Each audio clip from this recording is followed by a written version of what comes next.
നമസ്കാരം ഡോക്ടർ. നമസ്കാരം. നമ്മൾ ഇന്നൊരു കാര്യം ചോദിക്കാനുള്ളത്, നമ്മളുടെ അയോധ്യയിൽ പ്രതിഷ്ഠ നടന്ന സ്ഥലത്ത് ഇപ്പോൾ ദശാവതാരങ്ങൾ എല്ലാവർക്കും അറിയാവുന്ന ഒരു സംഭവമാണത്. അതിനകത്ത് ഒരു അവതാരത്തെ, അതായത് ബലരാമൻ എന്ന അവതാരത്തെ മാറ്റി പകരം ബുദ്ധനെ കൊണ്ടുവന്ന് പ്രതിഷ്ഠിച്ചിട്ടുണ്ട് അവിടെ, ആ സ്ഥാനത്തേക്ക്. അതിനെക്കൂടെ എന്തായിരിക്കും അവരുടെ കാഴ്ചപ്പാട്? അങ്ങനെ ഒരു മാറ്റത്തിലൂടെ എന്താണ് അവർ ഉദ്ദേശിക്കുന്നത്?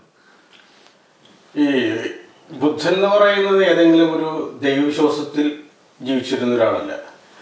അതുപോലെ തന്നെ ബുദ്ധന്റെ ഒരു പ്രാധാന്യം ഇന്ത്യൻ ചരിത്രത്തിൽ നമുക്ക് എങ്ങനെയാണെന്ന് വെച്ചിട്ടുണ്ടെങ്കിൽ, ഇന്ത്യയിൽ നിലനിൽക്കുന്ന ഹിന്ദുമതത്തോട് ബന്ധപ്പെട്ട് വരുന്ന കുറേ അനാചാരങ്ങൾ, അല്ലെങ്കിൽ അതിലുണ്ടാകുന്ന ബ്രാഹ്മണ മേധാവിത്വത്തിന്റെ അപ്രമാദത്തോട് ബന്ധപ്പെട്ട് വരുന്ന കുറേ പ്രശ്നങ്ങൾ ഇന്ത്യയിലെ ജനങ്ങൾ അഭിമുഖീകരിക്കുന്നുണ്ട്. ഇതിനോടനുബന്ധിച്ചുകൊണ്ടാണ് ഒരു അഹിംസാ മാർഗം ഉപദേശിച്ചുകൊണ്ട് ബുദ്ധൻ കടന്നു വരുന്നത്. യഥാർത്ഥത്തിൽ ബുദ്ധൻ ഹിന്ദുമതത്തെ തന്നെ ചോദ്യം ചെയ്യുകയായിരുന്നു. ഹിന്ദുമതത്തെ നവീകരിച്ച ഒരു വ്യക്തിയായിരുന്നു ബുദ്ധൻ എന്ന് പറയുന്നത്. അപ്പോൾ ബുദ്ധനെ സംബന്ധിച്ച് കൃത്യമായിട്ടുള്ള ഒരു കാഴ്ചപ്പാടുണ്ടായിരുന്നു. അത് മതത്തോട് ബന്ധപ്പെട്ടോ ഏതെങ്കിലും ഈശ്വരനോട് ബന്ധപ്പെടുത്തിയോ അല്ല ഒരു ജീവിതക്രമം മുന്നോട്ട് കൊണ്ടുപോകണമെന്നുള്ള താല്പര്യമായിരുന്നു, അല്ലെങ്കിൽ ആ ഒരു ബോധമായിരുന്നു ബുദ്ധനെ മുന്നോട്ട് നയിച്ചത്. അപ്പോൾ ഹിന്ദുമതത്തിൽ നിലനിൽക്കുന്ന ഏതെല്ലാം തിന്മകളുണ്ടോ അതിനെയെല്ലാം ശക്തിയുക്തം എതിർത്താണ് ബുദ്ധൻ നിലനിന്നത്. അതുകൊണ്ട് തന്നെ ബുദ്ധനോട് ബന്ധപ്പെട്ട് വരുന്ന വിഭാഗങ്ങൾ, അതിന് ബുദ്ധന്റെ കാലഘട്ടത്തിന് ശേഷം ഉണ്ടാകുന്ന രാജാക്കന്മാർ, ഇവരെല്ലാവരും തന്നെ ഇത്തരമൊരു ആശയത്തെ മുൻനിർത്തിക്കൊണ്ടാണ് ഭാരതത്തിലുള്ള അവരുടേതായിട്ടുള്ള ഭരണം മുന്നോട്ട് കൊണ്ടുപോകുന്നത്. സ്വാഭാവികമായിട്ടും ഹിന്ദുമതത്തോട് ബന്ധപ്പെട്ട് വരുന്ന അതിൻ്റെ മൂല്യങ്ങൾ, ആ മൂല്യങ്ങൾ എന്ന് പറയുന്നത് വളരെ വിലകൽപ്പിക്കുന്നതാണെന്ന് പറയുമ്പോൾ തന്നെ ആ മൂല്യങ്ങളാണ് ഇന്ത്യയുടെ ഈ പറയുന്ന ശിഥിലീകരണത്തിന് കാരണമെന്ന് വിശ്വസിക്കുന്ന ഒരു വിഭാഗത്തോട് ബന്ധപ്പെട്ട രാജാക്കന്മാരായിരുന്നു ആ കാലഘട്ടത്തിൽ ബുദ്ധമതത്തെ പരിപോഷിപ്പിച്ചത്. അപ്പോൾ ആ ബുദ്ധമതത്തിന്റെ സ്വാധീനം എന്ന് പറയുന്നത് ഈ പറയുന്ന ഹിന്ദുമതത്തെ നവീകരിക്കുകയായിരുന്നു എന്ന് പറയുമ്പോൾ, ആ മതത്തിനകത്ത് നിന്ന് ഒരു ചോദ്യം ഉണ്ടായത് അതൊരു ബാഹ്യശക്തിയുടെ പ്രേരണ മൂലം, അല്ലെങ്കിൽ ഒരു ബാഹ്യശക്തിയാണെന്നുള്ള ഒരു കാഴ്ചപ്പാടിനെ നിരാകരിക്കുന്നതിന് തുല്യമാണ്, അല്ലെങ്കിൽ ആ നിരാകരിക്കാൻ വേണ്ടിയാണ് ഇത്തരം ഒരു കാഴ്ചപ്പാട് ഇന്നിവിടെ കാഴ്ചവെക്കുന്നത്. BJP ബന്ധപ്പെട്ട് വരുന്ന, അല്ലെങ്കിൽ ഹൈന്ദവ വിഭാഗങ്ങളോട് ബന്ധപ്പെട്ട് വരുന്ന വിഭാഗങ്ങളുടെ താല്പര്യമായിരുന്നു ഹിന്ദുമതത്തെ വിമർശിക്കുകയും അല്ലെങ്കിൽ ഹിന്ദുമതത്തെ ചോദ്യം ചെയ്യുന്ന ഒരു ശക്തിയെ അതോടൊപ്പം ചേർത്ത് വയ്ക്കുമ്പോൾ ആ ഒരു വിശ്വാസം അല്ലെങ്കിൽ ആ ചോദ്യം ചെയ്യൽ ഹിന്ദുമതത്തിനകത്തുള്ള ഒരു വ്യക്തിയുടേതാണെന്നും, അതായത് ഹിന്ദുമതത്തിനകത്ത് തന്നെയുള്ള ഒരു നവീകരണ പ്രസ്ഥാനം ഹിന്ദുമത വിശ്വാസിയായിട്ടുള്ള ഒരാൾ ചെയ്തു എന്ന് വരുത്തി തീർക്കുകയാണ്. അപ്പോൾ ഇതിലുണ്ടാകുന്ന ഒരു സംഭവം എന്ന് പറയുന്നത്, ബുദ്ധനോട് ബന്ധപ്പെട്ട് വരുന്ന ഇത്തരം ആശയങ്ങൾ ഹിന്ദുമതത്തിനകത്തുള്ളതാണെന്ന് പറയുമ്പോൾ അത് ഹിന്ദുമതത്തിൻ്റെതാണെന്നും അത് ഭാരതീയമാണെന്നും, അന്യമതസ്ഥരായിട്ടുള്ളതോ പുറത്തുള്ളവരാരും തന്നെ ഇത്തരമൊരു കാര്യത്തെ വിമർശിക്കാൻ തയ്യാറായിട്ടില്ലെന്നും, അല്ലെങ്കിൽ അത്തരമൊരു വിമർശനത്തിന് കാര്യമായിട്ടുള്ള കാര്യങ്ങൾ ഇന്ത്യയിൽ ഉണ്ടായിട്ടില്ല എന്ന് സ്ഥാപിക്കുകയാണ് ചെയ്യുന്നത്. നമുക്കറിയാം, ഇങ്ങനെ താല്പര്യം ആദ്യം മുന്നോട്ട് വെക്കുന്നത് ഗീതാഗോവിന്ദം, ജയദേവന്റെ ഗീതാഗോവിന്ദം എന്ന് പറയുന്ന കൃതിയിലാണ് വരുന്നത്. അദ്ദേഹം പറയുന്നത് ഈ ഇന്ത്യയിലെ ഈ പറയുന്ന പക്ഷി മൃഗാദികളോട് ബന്ധപ്പെട്ട് വരുന്ന, അല്ലെങ്കിൽ മൃഗങ്ങളോട് ബന്ധപ്പെട്ട് വരുന്ന ഹിന്ദുമതത്തിൽ വരുന്ന കുറെ ബലികളുണ്ട്. ആ ബലികളുടെ ഭാഗമായിട്ട് ഈ മൃഗങ്ങൾക്കെല്ലാം കുറെ ജീവഹാനി സംഭവിക്കുമ്പോൾ ദൈവം തന്നെ ഇതിനൊരു പരിഹാരം എന്ന രീതിയിൽ ബുദ്ധനായിട്ട് അവതരിച്ചെന്ന് ഒരു അഹിംസാ മാർഗം ഉപദേശിച്ചെന്നാണ് ഗീതാഗോവിന്ദത്തിലൂടെ പറയുന്നത്. അതായത് ബുദ്ധന്റെ കാര്യം അതിൽ പറയുന്നുണ്ട്, ഇങ്ങനൊരു ആശയം അദ്ദേഹം അതിൽ പറഞ്ഞിട്ടുണ്ട്. അപ്പൊ അദ്ദേഹത്തിന്റെ ഒരു കാഴ്ചപ്പാടെന്ന് പറയുന്ന സംശയം, ബുദ്ധൻ അവതാരമായിട്ടാണ് പോരുന്നത്. ഒരു അവതാരം ആയിട്ട്, ദശാവതാരങ്ങളിൽ ഒന്നായിട്ട് ബുദ്ധനെ പറയുകയാണ്. പക്ഷെ ബാക്കി അവതാരങ്ങൾ ജനിച്ചപ്പോൾ തന്നെ ദൈവിക പരിവേഷമുള്ള ആൾക്കാരായിരുന്നു. ബുദ്ധൻ അങ്ങനെയല്ല. ബുദ്ധൻ ജനിച്ചു, ഒരു കുടുംബജീവിതം നയിച്ച ശേഷം പുള്ളി ഒരു സുപ്രഭാതം രാത്രി പുള്ളി വീട് വിട്ടിറങ്ങി പോയിരുന്നു, കൊട്ടാരം വിട്ടിറങ്ങി പോയി. പിന്നീട് ധ്യാനത്തിലിരുന്നാണ് അദ്ദേഹത്തിന് ബോധം ഉണ്ടായെന്ന് പറയുന്നത്. അപ്പൊ അങ്ങനെയുള്ള ഒരു അറിവ് നേടി ഒരു മഹത്തരം ആ ഒരു കാഴ്ചപ്പാടിലേക്ക് വന്ന ഒരാളെ ഒരു ദൈവിക പരിവേഷം കൊടുക്കുന്ന ഒരു അവതാര പുരുഷനല്ലല്ലോ അദ്ദേഹം, അങ്ങനെ പറയാൻ പറ്റുമോ? ഇല്ല, ഒരിക്കലും അവതാര പുരുഷനല്ല. കാരണം ഇതിൽ നാം പറഞ്ഞു വെക്കുന്നു, ഇപ്പൊ 9 അവതാരങ്ങളാണ് നിലവിലുള്ളത്. ആ 9 അവതാരങ്ങളിൽ ജീവിച്ചിരുന്നു എന്ന് പറയുന്ന, അല്ലെങ്കിൽ ചരിത്രപരമായിട്ട് സാധൂകരിക്കാൻ പറ്റുന്ന ബുദ്ധനെ മാത്രമാണ്. ബുദ്ധൻ എന്ന് പറയുന്നത് BC 6-ാം നൂറ്റാണ്ടിൽ ജീവിച്ചിരുന്ന ഒരു വ്യക്തിയാണ്. ഇതിപ്പോൾ ഏകദേശം 2600 വർഷങ്ങൾക്ക് ശേഷം കൽക്കി അവതരിക്കുമെന്നുള്ള പ്രതീക്ഷയിലിരിക്കുന്നവരുടെ മുന്നിൽ അവസാനത്തെ ദൈവത്തിന്റെ ഒരു പ്രതീകമാണ്, അല്ലെങ്കിൽ അവതാരമാണ് ബുദ്ധൻ എന്ന് പറയുന്നത്. അപ്പോൾ ആ ബുദ്ധൻ എന്ന് പറയുന്നത് ബുദ്ധമതത്തിനോട് ബന്ധപ്പെട്ട് വരുന്ന, അല്ലെങ്കിൽ ബുദ്ധനോട് ബന്ധപ്പെട്ട് വരുന്ന ആശയങ്ങൾ ഹിന്ദുമതത്തെയാണ് നവീകരിക്കാൻ ശ്രമിച്ചത്. ആ നവീകരിക്കുമ്പോൾ ഹിന്ദുമതത്തിന് എന്തോ കോട്ടമുണ്ട്, അല്ലെങ്കിൽ കുഴപ്പമുണ്ടെന്നുള്ള ഒരു അംഗീകാരമായിട്ട് അതിനെ കണക്കാക്കേണ്ടി വരും. അപ്പോൾ അത് ബുദ്ധമതം എന്ന് പറയുന്നത് ഹിന്ദുമതത്തിന്റെ തന്നെ ഒരു ആശയമാണെന്നും, ഹിന്ദുമതത്തിൽ ഉണ്ടാകുന്ന ചില കാര്യങ്ങളെ ബുദ്ധനോട് ബന്ധപ്പെട്ട് വരുന്ന ഒരു ആശയം നവീകരിക്കാൻ ശ്രമിച്ചപ്പോൾ അത് ദൈവത്തിന് തന്നെ ചെയ്തികളായിരുന്നു വരുത്തി തീർക്കുകയാണ്. സ്വാഭാവികമായിട്ടും ഈ ബുദ്ധനെന്ന് പറയുന്നത്, അപ്പൊ ബലരാമനെയാണ് ഇവിടെ മാറ്റിവെക്കുന്നത്. ബലരാമൻ എന്ന് പറയുന്നത് എന്തുകൊണ്ടാണ് ബലരാമനെ മാറ്റാൻ കാരണം? വേറെ ഈ 9, 10 കൽക്കി എന്നുള്ള വരാനിരിക്കുന്ന അവതാരമാണ്.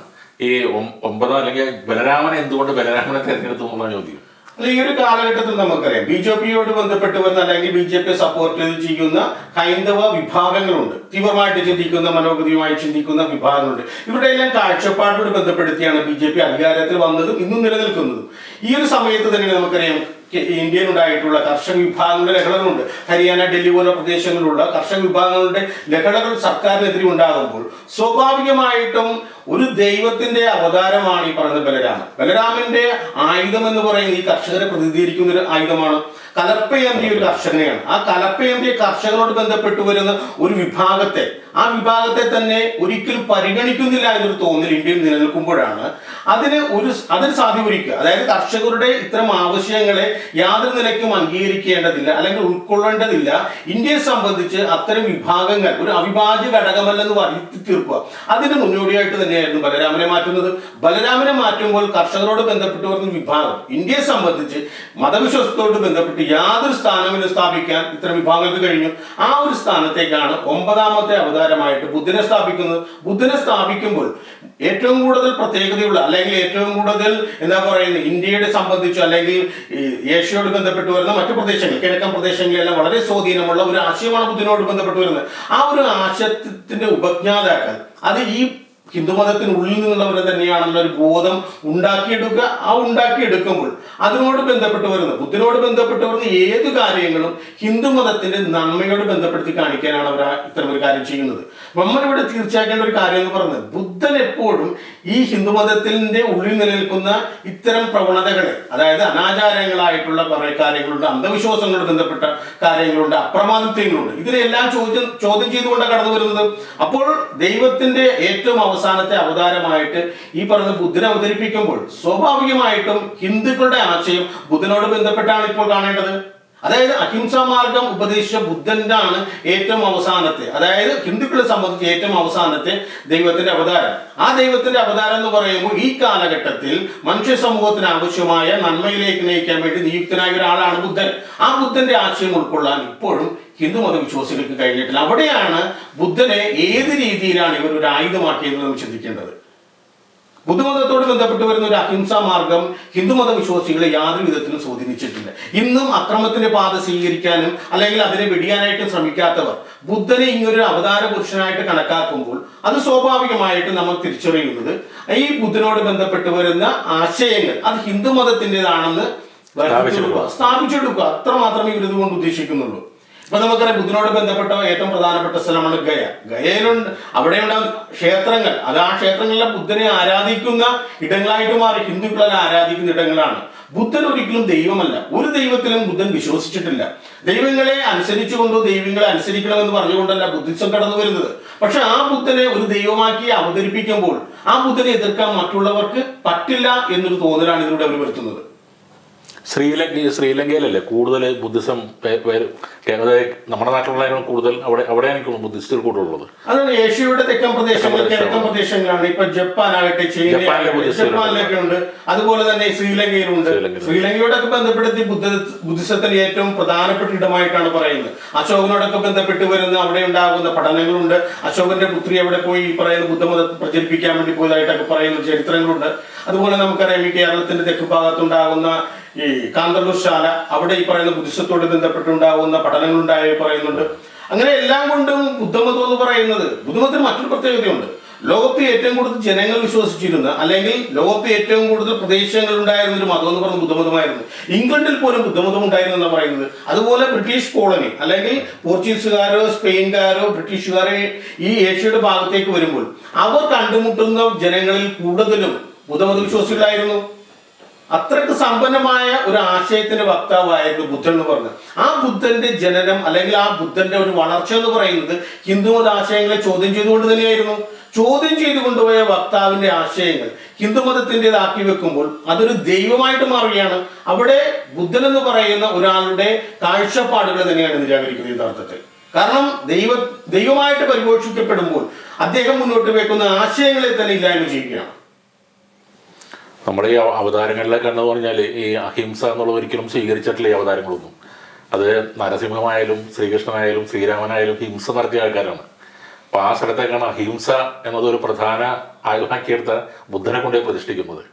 അതുപോലെ തന്നെ ഈ അഹിംസയിലൂന്നിയ ഒരു യുദ്ധത്തിന് ശേഷം അശോക ചക്രവർത്തി എന്ന് പറയുന്നത് പുള്ളിക്ക് മാനസാന്തരം വരികയും പിന്നീട് ബുദ്ധന്റെ വാദം പിന്തുടരുകയും ചെയ്യുന്നു. അത് സത്യമാണോ? അത് ചരിത്രത്തിൽ അങ്ങനെ രേഖപ്പെടുത്തിയിട്ടുണ്ടോ? അത് ചരിത്രത്തിൽ കൃത്യമായിട്ട് പറയുന്നുണ്ട്. മൗര്യ സാമ്രാജ്യത്തോട് ബന്ധപ്പെട്ട് വരുന്ന ഏറ്റവും പ്രധാനപ്പെട്ട ചക്രവർത്തിയാണ് അശോകൻ എന്ന് പറയുന്നത്. അപ്പൊ അശോകന് ഈ യുദ്ധത്തിന് ശേഷമാണ് മനസാന്തരം വരുന്നത്. അതിന്റെ ഭാഗമായിട്ട് പിന്നെ ജീവജാലങ്ങളെ സംരക്ഷിക്കേണ്ടതുണ്ട്. അതായത് മനുഷ്യരെ മാത്രമല്ല, ഒരു ജീവനെ കൊല്ലാൻ പാടില്ല എന്ന് പറയുന്ന ഒരു ആശയത്തിന് അധിഷ്ഠിതമായിട്ടാണ് അദ്ദേഹം പിന്നീട് ജീവിക്കുന്നത്. അതിന്റെ ഭാഗമായിട്ടാണ് ആദ്യമായിട്ട് മൃഗങ്ങൾക്ക് വേണ്ടിയുള്ള ആശുപത്രിയെല്ലാം അദ്ദേഹം സ്ഥാപിക്കുന്നത്. പിന്നീട് ഒരു കാലഘട്ടം മാറുകയാണ്. അപ്പോൾ ഈ ഒരു കാലഘട്ടം ആകുമ്പോൾ ഏകദേശം ഹിന്ദുമതത്തോട് ബന്ധപ്പെട്ടവർ ഇത്തരം അനാചാരങ്ങളെല്ലാം ഇന്ത്യയിൽ നിന്ന് തന്നെ തുടച്ചു നീക്കപ്പെടുന്ന ഒരു അവസ്ഥയിലേക്കാണ് എത്തുന്നത്.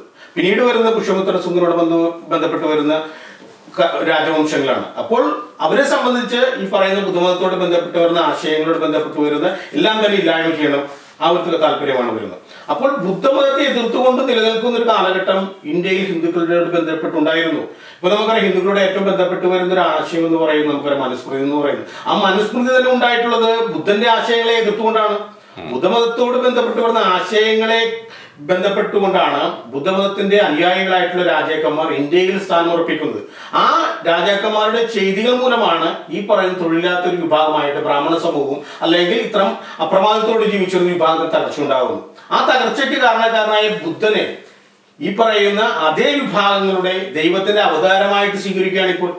അപ്പോൾ ഇതിന് ഞാൻ പറഞ്ഞു, ഇവർ പറഞ്ഞു വെക്കുന്നതെന്ന് പറയുന്നത് ആർക്കും ചോദ്യം ചോദിക്കാൻ പറ്റാത്ത രീതിയിലുള്ള കുറെ കാര്യങ്ങളാണ്. നമുക്കറിയാം, ഒരു വിശ്വാസം എന്ന് പറയുന്നത് ഇപ്പൊ സനാതനം എന്ന് പറയുമ്പോൾ തന്നെ നമുക്കറിയാം കാലങ്ങളോളം തുടങ്ങി നിലനിന്ന് പോകുന്ന, അല്ലെങ്കിൽ നമുക്കതിന്റെ ഒരു തുടക്കം പറയാൻ പറ്റില്ല. അതായത് പൗരാണികമായ ആചാരങ്ങളും അതുപോലെ വിശ്വാസങ്ങളും എല്ലാം ചേർന്നതാണ് ഈ പറഞ്ഞ സനാതനം എന്ന് പറയുന്നത്. അത്തരം വിശ്വാസങ്ങളെ തന്നെ ഹനിച്ചുകൊണ്ട് വിശ്വാസികളുടേതായിട്ടുള്ള ഒരു ചോദ്യങ്ങളും ഉന്നയിക്കാൻ അവരെ കൊണ്ട് അനുവദിക്കാത്ത തരത്തിൽ ഒരു രാഷ്ട്രീയ പ്രസ്ഥാനത്തിന്റെ തീരുമാനങ്ങളായിരുന്നു ബുദ്ധനെ ഈ പറയുന്ന വിഷ്ണുവിന്റെ അവതാരമായിട്ട് സ്ഥാപിച്ചിരിക്കുന്നത്.